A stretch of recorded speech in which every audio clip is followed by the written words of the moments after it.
Ryan Castle. I've been pretty amused by the left's fascination with Harry Potter, and J.K. Rowling has certainly made her leftist opinion known to Twitter. My question is why she doesn't call for wand control in her books. After all, they are dangerous and can kill, just like guns. Is Harry Potter so popular because it demonstrates the truth about human nature, even if the author doesn't recognize it? That's a great point. And there's two things to say about this. One of the reasons that I'm so excited about doing these movies in the Star Citizen game world is because all of these young progressive socialists who've been socialized since birth, who've been told that guns are horrible and that gun control is the only solution, in this game, they're going to be armed to the teeth. They're going to be armed to the teeth. Everybody in this universe is armed to the teeth. Call of Duty and and all of these things are about being armed, and even the morally reprehensible games like Grand Theft Auto, it's a handy thing to have. But in this world, everybody is armed. You before you walk out to your airlock to get into your spaceship, there is a spacesuit store and there's a weapons store, and you can go in and buy 2 different weapons or 4 or whatever now. And when the game breaks into 3.0, you're going to be able to buy 50 of them. One of the most fun things about the game is arming your particular fighter. What is the best loadout? Combination missiles, what kind of guns, energy weapons, ballistics, whatever. And so here are these people who've been told that guns are horrible and useless, and they're blowing each other away. Now, somebody has to point this out to them, but somebody has to do it in such a way that the obvious response is defeated. The obvious response is, yeah, Bill, we know that everybody's shooting a gun because that's a game. It's not real. Well, you're wrong. The entire idea of these kind of games, these kind of first-person immersive games, is you are a person. And the reason you're armed is because you don't want your character to get killed. So it's reality once removed, but it's the same reality. Why do you carry a gun? Why are you armed? Well, because if I go over to, what's the name of that? Convalec shipping hub or something, there are pirates out there. And if I don't have at least a rifle, I haven't got a chance against them. No fooling. Why don't you send them a strongly worded message? Why don't you get on the chat system and inform them that you're a swell guy and you think pirates are fine, you got nothing against them, just like to be left alone? And they know that won't work. They know. And so they know that it won't work in the real world either. Somebody has to point these things out to them. This is why I'm so excited about it. Because this is the kind of judo that I'd like to be doing. I've been fighting this fight for 9 years now, more than that. Well, way more than that, 12, 13 years starting with the writing.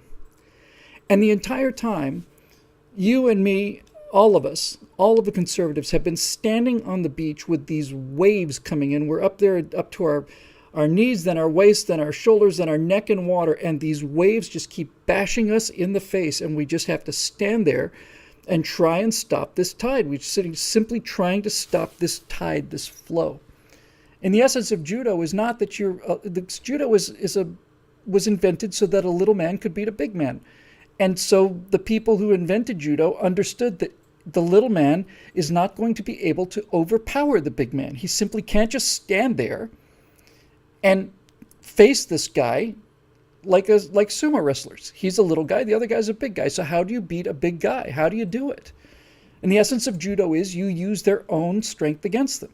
You don't have the strength to stand there and stop a big guy who's coming at you, but you do have the ability, if you practice, to get slightly out of the way when he runs at you. And then just by a little bit of applied pressure, all of a sudden he's on the ground. You're using your opponent's momentum and strength against them. And instead of staring into this endless sea of waves, you're surfing, you're going the other way. You're using the power of the culture behind you instead of in front of you. So when I stand up and do a firewall about gun control or whatever, I'm a conservative white guy, and I make a good argument, but most people just see the beginning of that, and they're not going to listen to the argument, not going to watch the argument. But everybody's playing these games, and everybody that is playing the games are armed. And so if they're armed, there's nobody protesting. Nobody goes into these games. I'm not saying everybody in the world plays these games, but nobody goes into a computer game, buys a computer game, and calls themselves a video gamer. None of these people, they may in the real world be big supporters of gun control, but none of them are. You don't play Call of Duty where you're either in World War I or World War II, the newest versions, or you're in present day in Iraq, or you're in the future. All of these things are shooters. It's called a first-person shooter for a reason. Castle Wolfenstein, you're stuck in this maze filled with Nazis, and the first thing you have to do is get a pistol. And this is flow. This is energy flow. This is chi, although I don't know enough really about it. But that's what it is. It's chi, and I'm tired of fighting against the chi. I want to use the momentum of people's pre-existing actions, and then just get slightly out of the way and just apply a tiny little bit of pressure in a very precise way and let their entire momentum take them where I want them to go.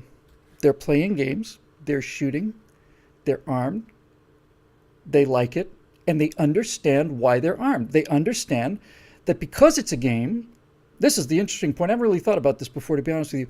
Because it's a game, people get to act out on their innermost id pressures. Sometimes people in a game just like to go shoot people because they want to know what it feels like to be the bad guy. But because it's a game, the reality of aggression comes out, and so you can say to somebody, well, why did you go into this particular starport or something armed? Well, because there are people there trying to kill me. Okay, so why don't you just call the police? They would look at you and laugh. And they would say, call the police. The police isn't going to get here for 30 minutes. And it says true everywhere in the country. They're not going to get here for 30 minutes. Even if they get here for 6 minutes, they're going to be 5 minutes and 59 seconds too late. So why do you bring a gun? Why not just call the police? And they're not going to have an answer because it's going to sound absurd to them. And all of a sudden, it's like the same. One of the examples of this kind of judo that is so powerful is the thing I did, which I've just beaten into the ground. But that whole thing about, students with cell phones, is socialists with cell phones. Well, if you're a socialist, then, sell the phone and give it to the poor. That's what you say you're for. So redistribute some wealth. Go and liquidate your Xbox. And they can't respond to that. There's no response to it. That's judo. That's using people's behaviors to point out the contradictions between what they say and what they do. And then you get to step into that space and say, what you do is the stuff that makes sense. What you say is the stuff that you say because other people think that if you say those things, you're going to be a better person. But it's not true. And it's not true because you are doing what you know to be right. And so are people like Bernie Sanders. Bernie Sanders has 3 houses because Bernie Sanders is famous, and Bernie Sanders has power. He has his ability to draw people. I'm not going to say that he deserves those. You know what? I am. He does deserve 3 houses. Actually, I think his philosophy is evil, and I think he's terrible man, horrible man. But without question, Bernie Sanders is worth enough money to be able to buy a 6-figure house, even if the reason he's worth 6 figures is because of his constant ability to denigrate people who make 6 figures or 7 or 8. So in any event, there we go.